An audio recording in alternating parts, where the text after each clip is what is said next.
राज ठाकरे क्या शिंदे सरकार में शामिल होंगे? राज ठाकरे क्या बीजेपी के करीब जा रहे हैं? राज ठाकरे क्या शिवसेना की विरासत को संभालने जा रहे हैं? ऐसे बहुत सारे सवाल सभी के जहन में आ रहे हैं, लेकिन राज ठाकरे ने साफ इशारे कर दिए हैं जिससे पता लगता है कि वो कहीं नहीं जाएंगे, वो बाल ठाकरे की राह पर चलेंगे।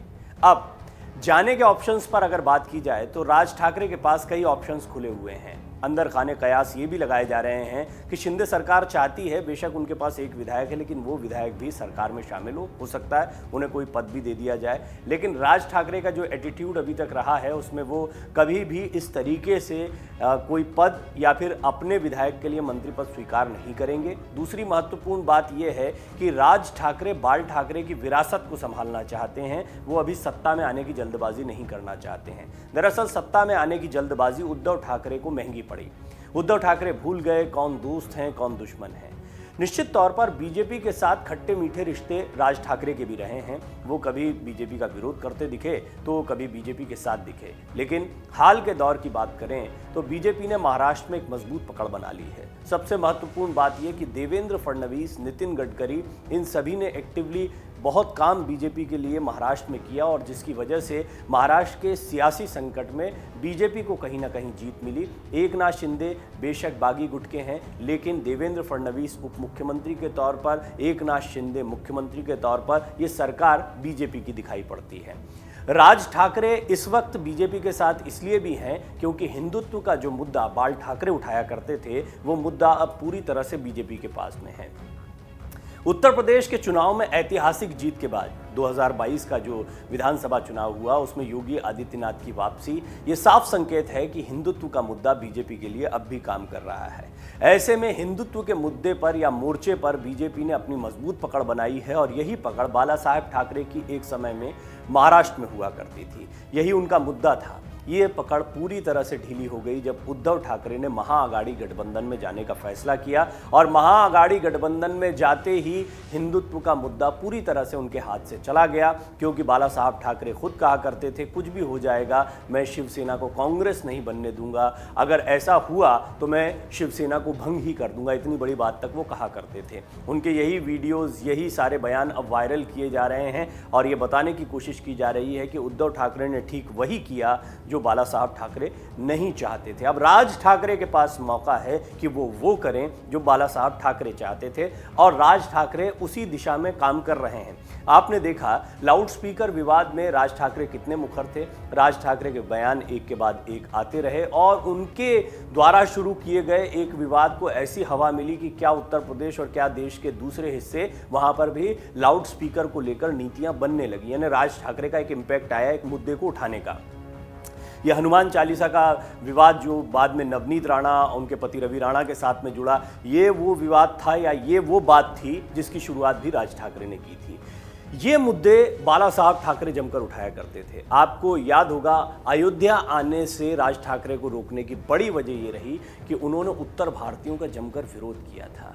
ये विरोध राज ठाकरे को भारी तो पड़ेगा, क्योंकि उत्तर भारत वो जगह है जहां पर अभी हिंदुत्व का गढ़ देखा जा रहा है राजनीति के लिहाज से देखा जाए तो। और यही वजह रही कि जैसे ही उन्होंने अयोध्या आने का ऐलान किया तो कई लोगों ने, जिनमें अपर्णा यादव भी शामिल हैं, सभी ने कहा कि उत्तर भारतीयों को लेकर जो उन्होंने कड़े शब्द कहे थे उस पर उन्हें माफी मांगनी चाहिए। दो राजनीति एक साथ चलती है, एक मराठी मानुष की राजनीति है, एक हिंदुत्व की राजनीति है।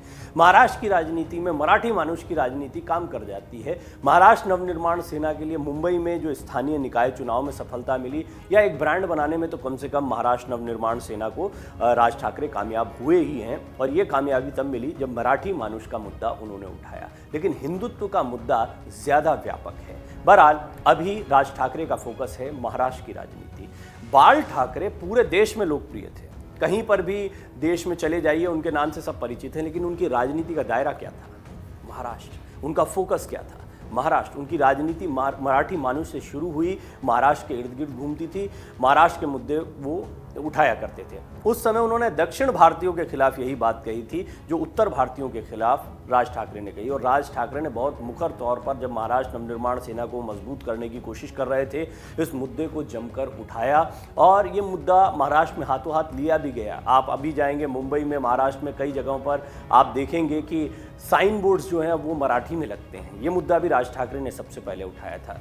तो बाल ठाकरे की जो राह है वो मराठी मानुष और हिंदुत्व को साथ में लेकर चलने की है, और राज ठाकरे अब इसी लाइन पर जा रहे हैं। इसीलिए उत्तर भारतीयों के साथ में नज़दीकियाँ, योगी आदित्यनाथ की तारीफ, अयोध्या में आने की बातें होना, हालांकि वो आए नहीं, वो बहुत लंबे समय से इस पर विरोध भी चलता रहा, उन्होंने आने की बात भी कही और ये कयास भी लगाए जा रहे थे कि वो जल्दी आएंगे।